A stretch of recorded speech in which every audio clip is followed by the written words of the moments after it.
And so when she said that, I'm like, well, how do you know? And so they began to take me down this rabbit hole of centimorgans and family trees and all of the things that Ancestry offers. And that's how they found it.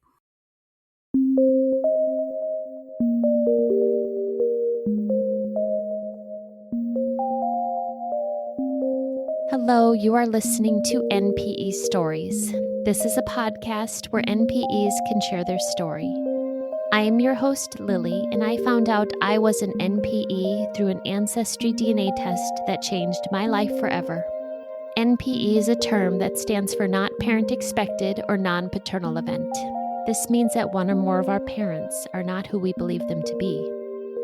NPE Stories is a podcast where NPEs can share their story of what their original family was like, how they found out they were an NPE, and what their journey has been like since the day they found out.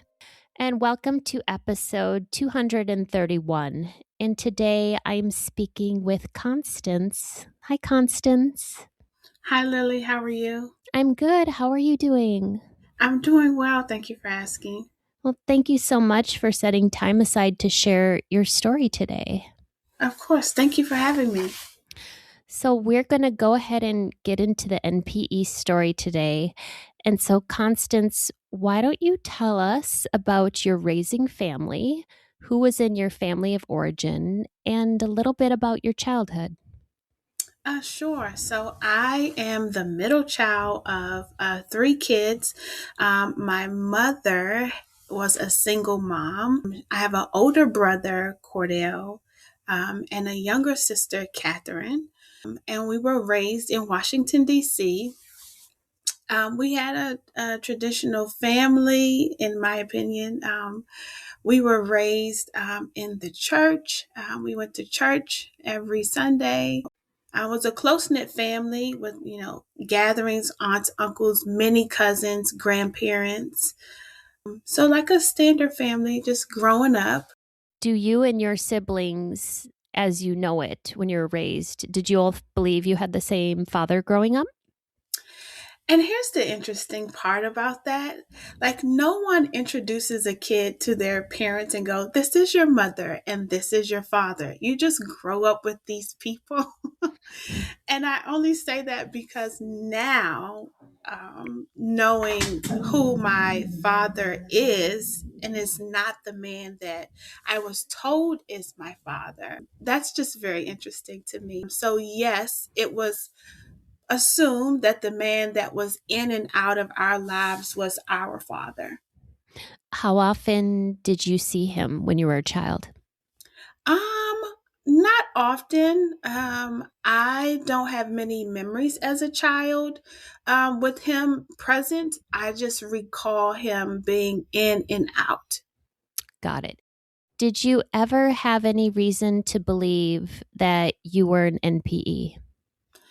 Yes, as a child, I did not feel like the person they were saying was my father was my father. I cannot articulate how I knew that. It's just being in his presence, especially as an older, like a teenager, just being like upset to be near him or with him or spend time with his family. There has always been, since I was a little girl, a knowing that that was not my father. And I acted in that way toward him, his family. I was not engaging with them at all. I just felt like something was wrong, but I could not identify what was wrong. But my mother passed away in 1997, and we went to live with my grandmother. Shortly after we moved with her, one of my aunts fell ill. She had a stroke, and we had to take care of her. So she had a stroke, and the only side that worked was her right side. So with her right hand, she wrote on a sheet of paper the name Kevin. And as I was feeding her one day, because she only could eat through a tube in her stomach, she wrote it down, Kevin. And I'm like, who is that? And she wrote father next to it. And I just thought she was, maybe having a lapse in memory or something. And so I said, no, that's not my father. This person is my father. And she shook her head, no, like almost violently, to say, no, this is your father. And so that was when I was about 16 years old. And so from a little girl to 16, I always had this knowing that something was off, that this man was not my father, because he's lighter complexion and I am darker. And everyone in his family were lighter, and I'm like the darkest of my siblings. And so something was just wrong. And then with that information from 16, I just put it in my back pocket and kind of lived life like normally, like anyone else. Yes. So you had this incident with your aunt, but you kept going on in life. So how did you actually find out you were an NPE? Well, like most of the MPEs on your show, I bought an AncestryDNA test during the holidays when the price was lower than it normally is. And I have always wanted to find out like my heritage. I have this secret thought that I'm a Nigerian princess and that my long lost family is looking for me. And so I just did it, just to see like what's my heritage and who I am. I never in a million years thought that by doing something just for my own fun would bring about something so life altering. So I ordered the test Thanksgiving of 2023. It came in the mail. It sat on the counter for, I want to say, maybe like a month and a half. January, I activated it when I logged online, put in the code, took the test, put it in the mailbox, and then the infamous email comes where it says your results are in. And so, of course, I click it. I think it's like February 22nd or something like that of 2024. I click it and it says your results are in. I find out that I'm about like 25% Nigerian and all these other things. And for me, that was the end of that story. I closed Ancestry, went on about my day, and then in comes the messages, right? Of the other side of Ancestry. I had no clue it was this whole family tree thing. I just thought people, go to Ancestry to find out their heritage. And so in comes messages. Find the DNA match of this person, or see the newest match for this person. And I'm like, that's very interesting. So I started to see a lot of people on my maternal side, my mom's side. I'm like, okay, yep, I know that person. I know that person. Looks like my grandma, looks like my great grandma. Got it. But then there was this one person, and it was like, you have a new message. And I'm like, okay. So I read the message, and it says, hi, cousin. We're so happy to meet you. And I'm like, this must be a scam or something, like something is off with Ancestry, because why would she be calling me cousin? I don't recognize her face or her name. And so I, didn't respond. And then I got another one. And then another message said, hi, cousin. My name is Tiara. All of our cousins are so excited to meet you. Are you on Facebook? I'm like, what in the world? Again, I don't recognize her name or her face. And then when I go into Ancestry, it says she's on your familiar side, your paternal side. And I'm like, I don't know much about the person they said is my father's family, but I don't think this is the person. And so in the DNA matches notification, I clicked on her name, and we were like 20, a high percentage. So she's not like a random person. It was a high percentage that we were related. And so I'm like, this is so weird. So I started talking to my husband about it. Like, I think I'm getting scammed on Ancestry, but I'm not really sure. He's like, well, you should look into it. So I responded back to the message, and I said, who are you? And she's like, we're cousins, we match.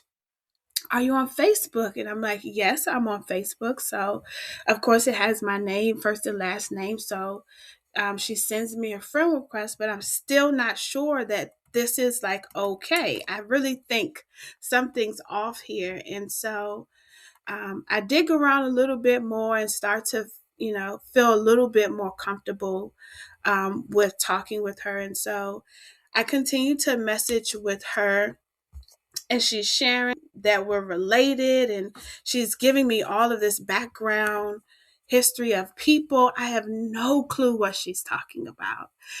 She's like, I think I'm related to your father. And I'm like, oh, okay, sure. Like, whatever. And so she's like, is your father this person? She gives a name. I'm like, no, I don't know who that is. And she's like, do you know who your father is? I said, of course I know who my father is. And I give her the name. She's like, no, he doesn't fit it. He's not in any of our family trees. I'm like, well, what does that mean? And so she's like, no worries. We'll find out who your father is. Like, just in passing, like something so simple. We'll find out who he is.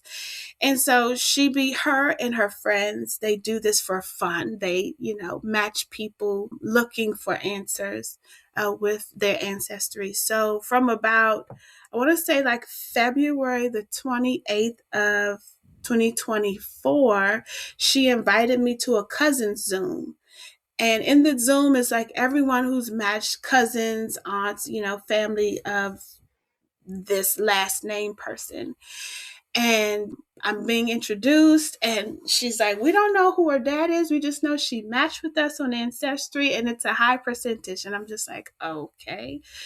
So about February 28th, like February 29th, her and her friends look for who my father is. And then April the 8th of 2024, they come back with a name. So it took them so long because they thought another man was my father. Someone on the family tree, they thought he was the father. And when they couldn't match, I guess, the Centimorgans and all of the things, they moved on to someone else. And April the 8th, they called and said, or texted and said, I think we found out who your father is. And I'm like, oh, okay, sure. Still not fully believing in this because I'm just like, this is so crazy. Like, you can't make this stuff up. Before I even got into my journey, I was talking to my mentor, and she told me about your podcast.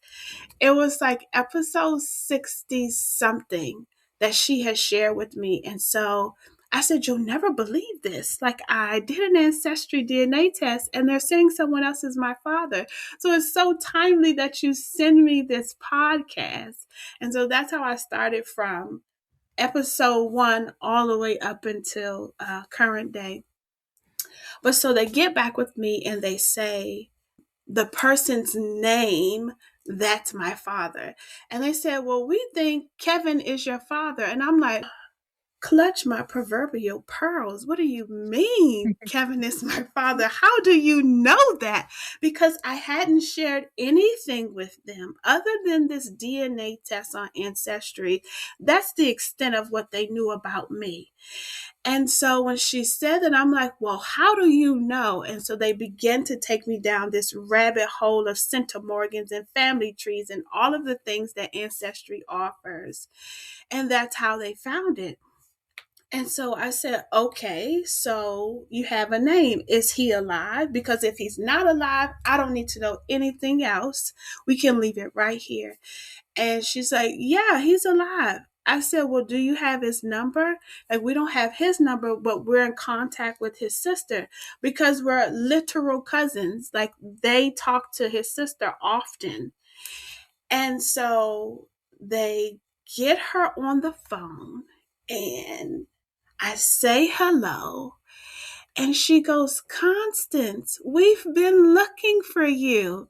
I said, looking for who? I'm not lost. She's like, we have been looking for you. And I said, okay, well, how do you know me?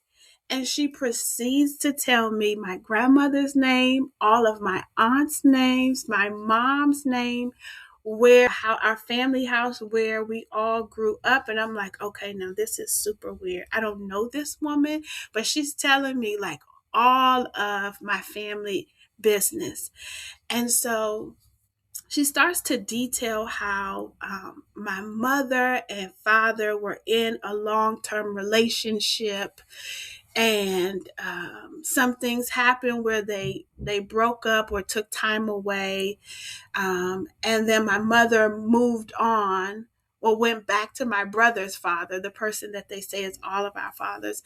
And there was like a back and forth between my mom, my dad, and my mother and her previous relationship. And so she used to describe me in pictures how I used to have these pigtails and barrettes in my hair. And I always had on these cute little dresses that she kept emphasizing, the cute little dresses and the white socks. And all I could think of when she said that is pictures of me as a little girl in similar things she's describing. And I'm like, okay. She's like, I used to watch you all the time. You used to follow me around. And like instantly, a vision came to me from a lower vantage point, looking up to an adult woman. And I thought that was like, I don't know, intuitive or I don't know. And so I'm listening to her, and she starts to ask me about my mom and my aunts. And so I update her that my mom had passed away and that my aunts are still around. And I said, so where is Kevin? And she's like, oh, he lives in Virginia. I said, Virginia? Virginia's like 20 minutes from where I live. And so I said, so you're telling me my whole life this man has been 20 minutes away? And, she starts to explain how, they were young. My mother moved away. It was a lot of back and forth. And so he hadn't seen me since then. And so I said, okay, well, do you have his number? And so she calls him on the phone. Oh my goodness, Lily. She calls him on the phone, and he answers the phone. And I am just like weirded out, because what is this? This is so strange because it happened so fast. He answered the phone and he says hello, and I say hello, and he goes, Connie, because that's what they call me. And I said, yes. I said, how are you doing? And he says, I'm good now. I said, oh my word. And then so we talk on the phone for a bit, and I was on vacation at the time. And so we made plans to have our first date. And so we meet up in Virginia at the fish market, one of his favorite places to go. And I'm looking for him because I don't know who this man is. I've seen pictures, to familiarize myself with him, but I don't know this. He's a stranger, Dad. Lily, like I don't know this man. And so we meet, I see him, and I'm like, hello. And he's just staring. For a good 5 minutes, he stared at me. And so I'm like, are you going to keep staring, or are we going to sit down and eat? So we go inside the restaurant and we sit down and we eat. And he's asking me these questions about my mom. I tell him that she passed away. And he's trying to understand, well, who did they say was your dad? And I said to him, well, my question to you is, if you are my dad, where have you been? Because I am now 40 at this point. And he goes on to say that the last time he saw me, I was 3. I said, well, then why haven't you been looking for me? Like, a typical child wants to understand, like, what's going on. And so he gives me, these excuses about how his life was hard and he wouldn't have been able to care for me. And he didn't know where I was and all of the things. And so it was an interesting time. Mm. That must have been so shocking. What a day. How were you doing that day? Were you excited? Were you nervous? I was excited and nervous at the same time. I am a person who is, I'm very chilled, right? I'm in control of my emotions and all of the things. And so I had low expectations, just so that I could self regulate. I didn't get too excited or, too sad or anything. I just allowed the day to be the day. I remember putting in one of the Facebook groups because I joined them all, like we all in all of the new MPEs do. I joined them all. And I put in there, I said, "What do you wear to meet your father for the first time?" Right? Yeah, like what do you wear? And so in my mind, I'm like, I need to do a full ball gown. It's a celebration. And they're like, no, just jeans, something cute and comfortable. And I'm like, okay, I settled on something cute and comfortable. But yeah, it was very interesting. We sat and we talked for like 2 or 3 hours, just getting to know each other. Him updating me on where he is in life, and me sharing all of the many milestones that had happened for me in my life. The interesting part, he went to the bathroom and the waiter comes over checking on us just to see how we're doing. And he's like, "Do you think your dad wants some more to drink?" I said, "How'd you know that's my dad?" He's like, "Oh, I just assumed that's your dad." I said, "Yeah, that's my dad, and we're meeting for the first time." He's like, "Really?" I said, "Yes. I found out he was my dad through an ancestry DNA test." He said, "You know what's interesting? Me too. But I haven't had the courage to sit down and talk with my dad. I'm still a little nervous and scared." And so I encouraged him to go ahead and do it, right? Because just like he is scared, so is his dad. Like it's been a long time.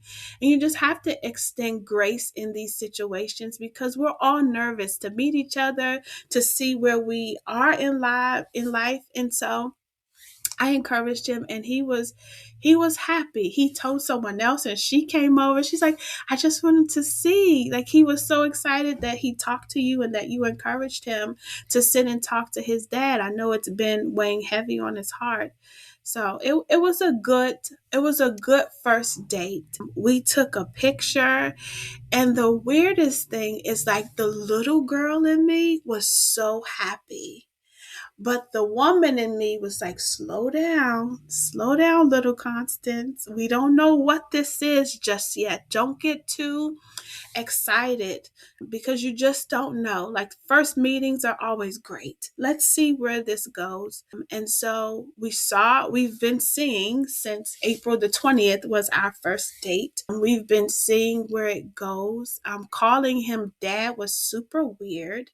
I kept calling him his first name.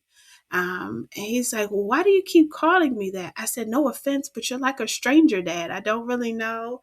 Like, we have this relationship and I'm supposed to feel this way, but I don't feel like I know you. You're just my dad in title, or maybe not even in title, just in DNA, not in deed." And so it was a very interesting first date. I know for Father's Day, I was super excited because I realized I had never bought a Father's Day card. I had never bought one. And so I was excited to get him a Father's Day card. He likes Star Trek, so I bought him the DVD box set to Star Trek. I also made him a photo album of all of the milestones in my life, like high school, 16th birthday, college graduation, when I got married, when I had my daughter, a few of her milestones, like vacations and things, just so that he could feel a part of my life, even though he wasn't. But yeah, we did that for Father's Day. We took him out to dinner and we had a good time that day. We had a good time. How often are you now in contact with him? Like, how regularly do you connect with him? Well, now things are very different. I think I romanticize the relationship I'm supposed to have with my dad. And I was so excited to get to know him. I didn't take into account of who he actually is. And not that he's a bad person, we just have different lives and communication styles, and he prefers to be alone. Um, he prefers to say it and leave it. When I have questions, I want to talk through it. So over the past year or so now, it has just been harder because for him, he's not where he wants to be in life, and he wants to focus on getting himself together instead of, like I say to him, like we don't know how much time either of us have.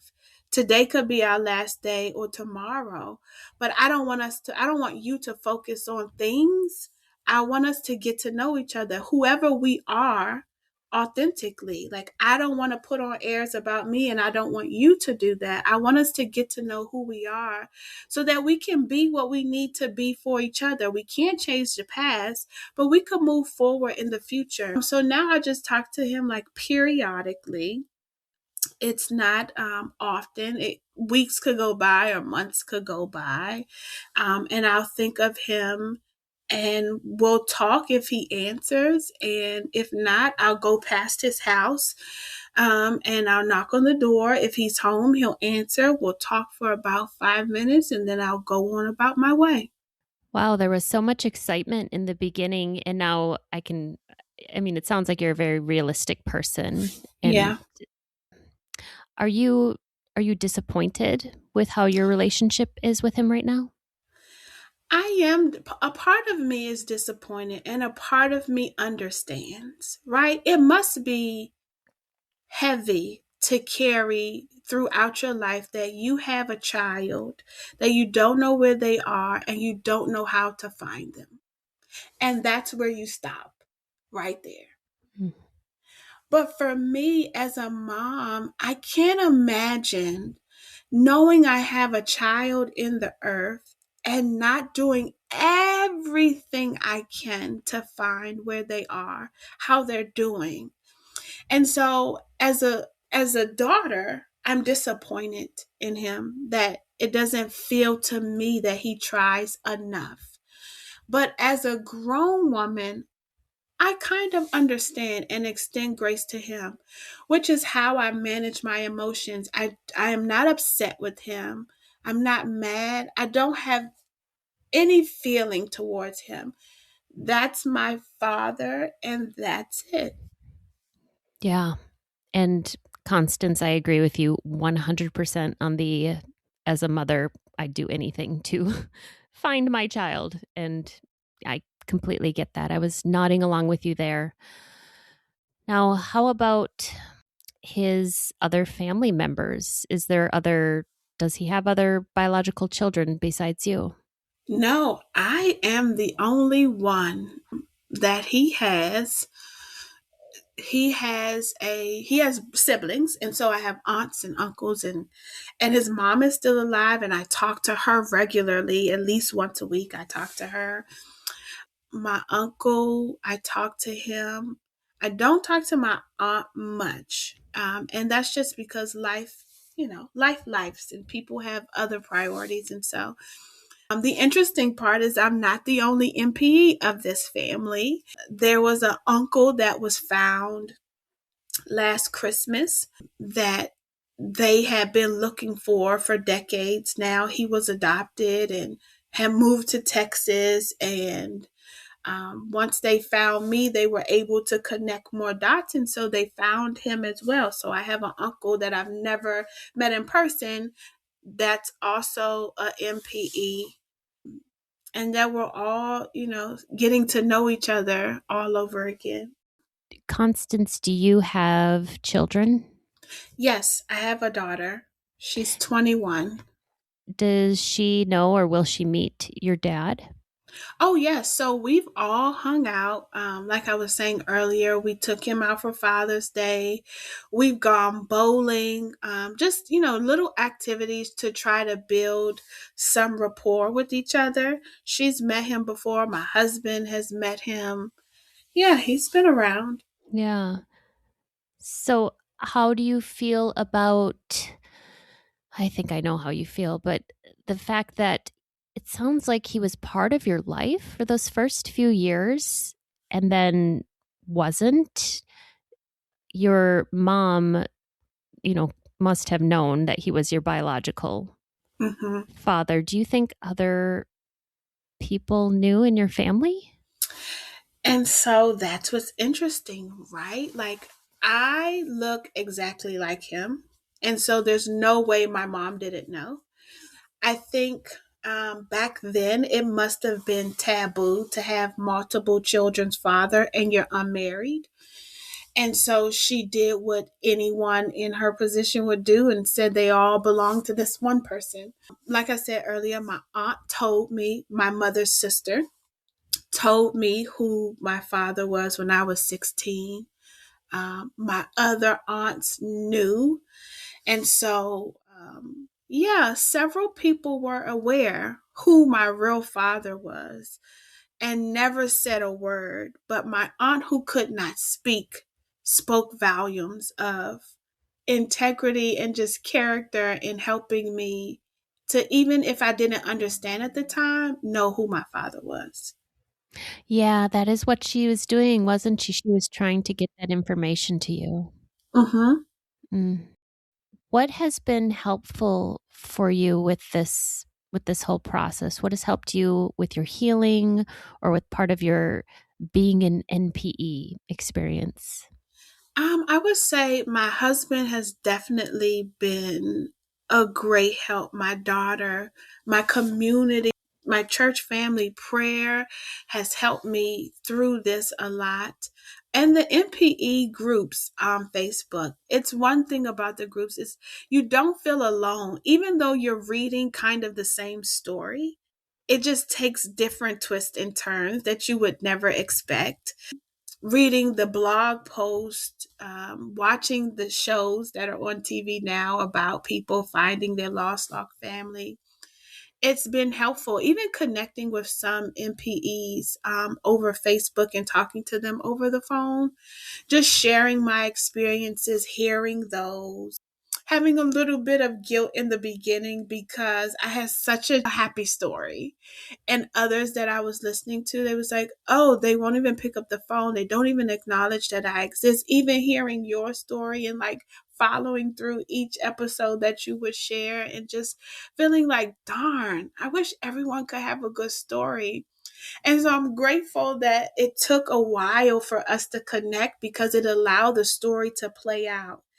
I really came into the reality of where we are as father and daughter, and I wasn't living in a fantasy as I was when I first met him. And that is such a I'm just taking tips from you, Constance, of just not living in a fantasy, being realistic and not having any expectations. That's really just great advice, honestly. Yeah. So I'm just taking from your experience. Well, that's the hope, that we all share these stories and you get strength and motivation from other people that you don't know, but you're connecting through these events that they're sharing in the podcast or in the Facebook group. So I just want to thank all of the MPEs before me because I've listened to all of you. I was looking for my little notepad to shout out the episodes of the ones that really like stuck with me and gave me great hope. But everyone who comes and shares, I'm grateful because each one of them helped me to manage what I'm experiencing. Oh, that's so sweet. I feel the same way as you. I will leave these episodes and I'll have their stories in my head and I'll think about them at night and they make me feel better. I'll nod along. Oh, but thank you, yeah, for shouting out the other people. Of course. So I just want to share for those who have come before me and those who will come after me, and you find out this surprise DNA reveal, right? Give yourself grace because you are a child. It was not your choice to be separate from this individual, whether you're adopted or it's your mom or your dad. Give yourself grace. Give your parents grace too, because they did the best that they could do at the time that they was doing it. Join some of the groups to get some encouragement, some motivation, and reach out to some people so that you won't feel alone, that it's not this stigma, this bad thing. Oh, I'm a product of insert whatever your situation is. But just knowing that you have purpose, you were meant to be here and you are here. And so do something with that. Don't let it be all bad. Find the light in the situation. Hmm. Constance, if people wanted to reach out to you directly, would you be okay with that? Yes, I'll be okay with that. What's the best way to contact you? I can be reached at Constance the MPE, ConstanceThenPE at gmail.com. I would love to connect with anyone who wants to connect. If it's just a question, how did I find him? Like anything that someone wants to discuss, I'm open to sharing. Oh, thank you so much. And thank you for coming on today and sharing your story. Thank you so much for having me. Happy holidays, everyone. These stories are here for us to identify with. If you are an NPE and would like to share your story, email npestories@gmail.com. You do not have to give any identifying information. If you are an NPE and would like to share your story, I'd like to hear from you. Subscribe to this podcast to hear more. Come heal with us.